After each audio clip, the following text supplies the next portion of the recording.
Today we are going to begin our watercolor resist with oil pastel. And we are going to be doing an autumn leaf. And we're going to be experimenting with possible color bleeding. If you want, you don't have to. So of our leaves, you're going to have the choice to create an oak leaf,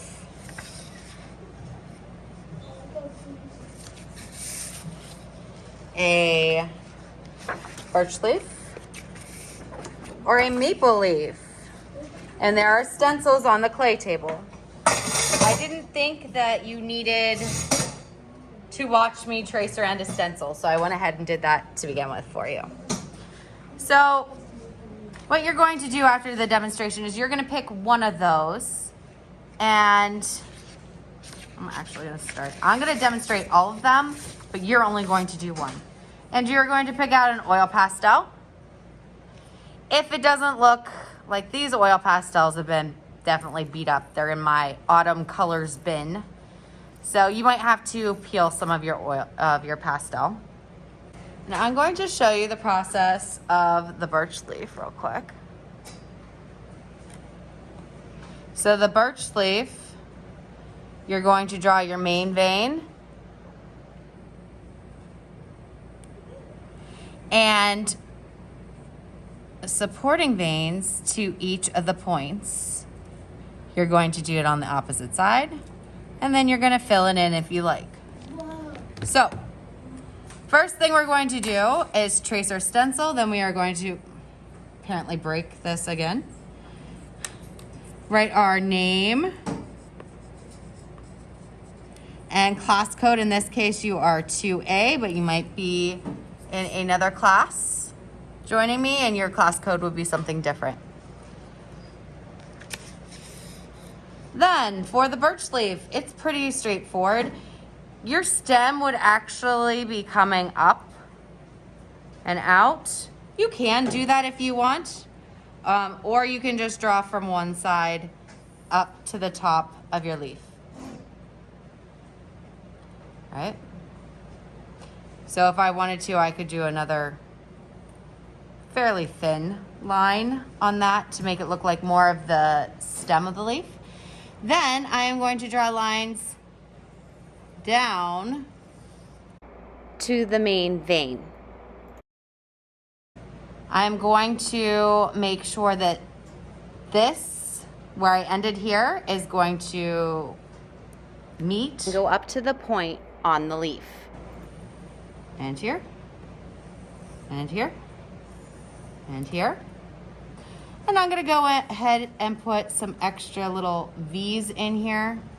Oops, outside of that. I could put an extra line in here if I wanted to give it like a few more sections. All right, to make it look more organic. Next, we're going to do the oak leaf. And I'm peeling this poor guy because I've broken it numerous times.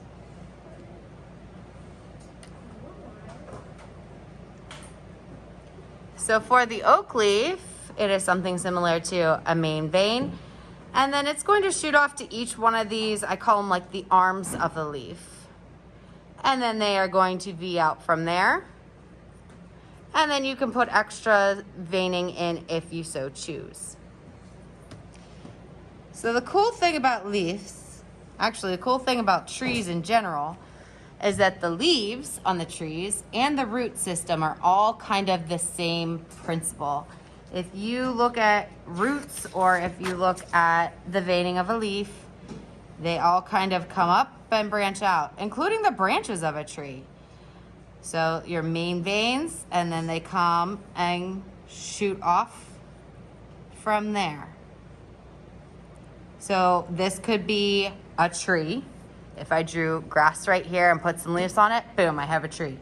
This could be veins in a leaf, or it could be roots in the ground holding up a tree.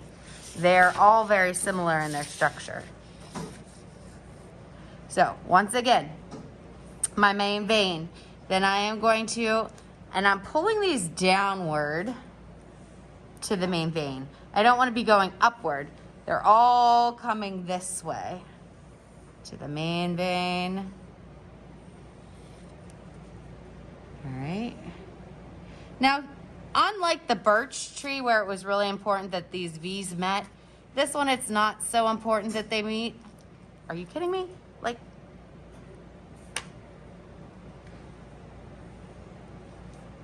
and then off of here, do you see how there's like 3 little dips? I'm going to put some V's coming back to my secondary veins here.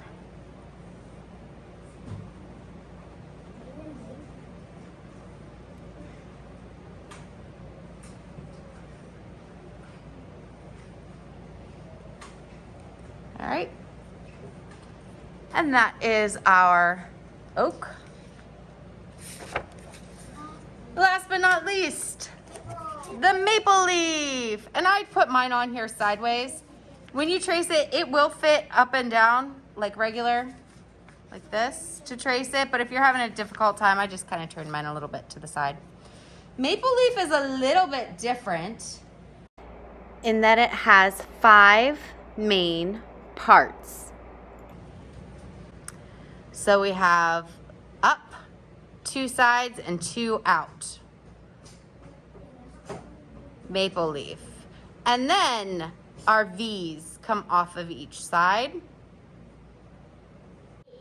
And I could do secondary V's too. So I'm gonna just say that's my dot.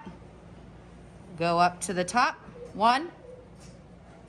And I'm gonna go back to the dot, 2, 3, 4, 5 for my maple leaf, 5 points. And then all these points are going to have to connect to one of these veins, probably the one that it's closest to. What if it's not close to any? It'll be close to one of them.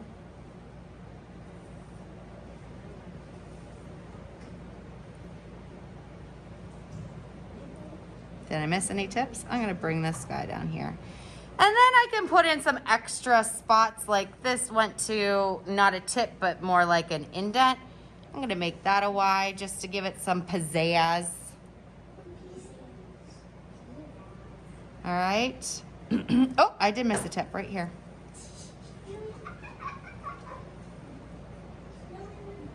All right. So once I have this done, now you're only doing 1. I did all 3. Let's review. The birch, the oak, and the maple. You're going to return your oil pastels, and you are going to get your watercolor. You're going to get your container of water and your watercolor paints. If you have a new palette, there are paintbrushes in there. Those need to come out. Mrs. Shardle needs them. You're not using them. They're too small.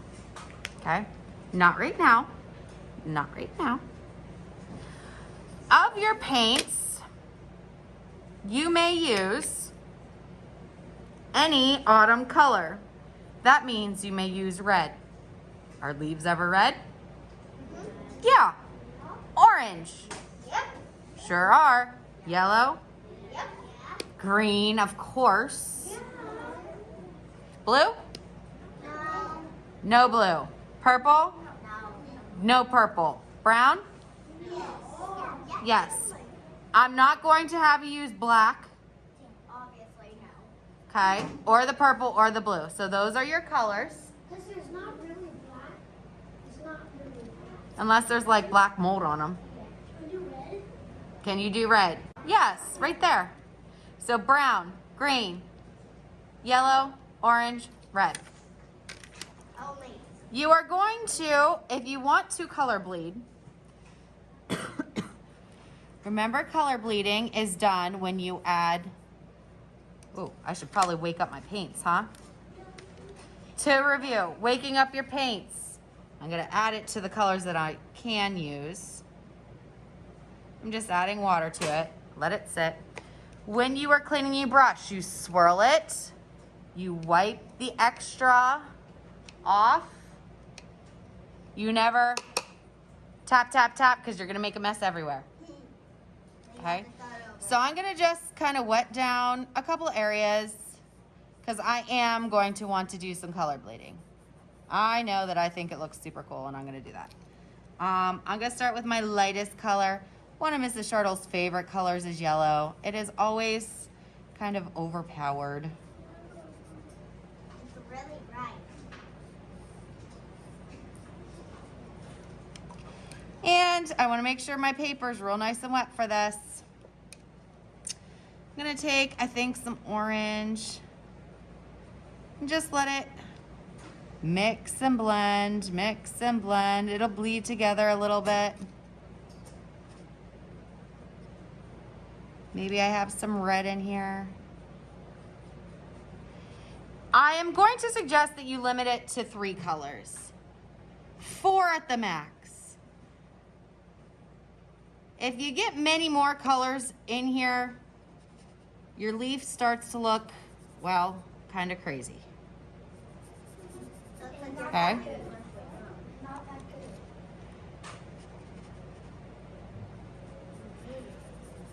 A lot of times when you add green to things, when you're doing these colors, it looks a little odd. If green looks odd with like the oranges and reds sometimes. So just be careful with that. No big deal. I'm not gonna sit here and paint this. You know how to paint. When you're done, your paintbrush is gonna go back in your cup. One person in the group is going to be responsible for carrying these cups to sink 1. Another person in the group is going to be responsible for carrying your watercolor paints open to counter 2. Because I already have paints on counter 1. So to counter 2, open so they can dry. And then these are going to be carefully carried nice and level onto the drying rack. Next class, we'll cut them out, put some tabbies on them for display. Okay? Questions on this? If we do not get to paint today, not a big deal, as long as we get it drawn and our oil pastel veins on. Okay?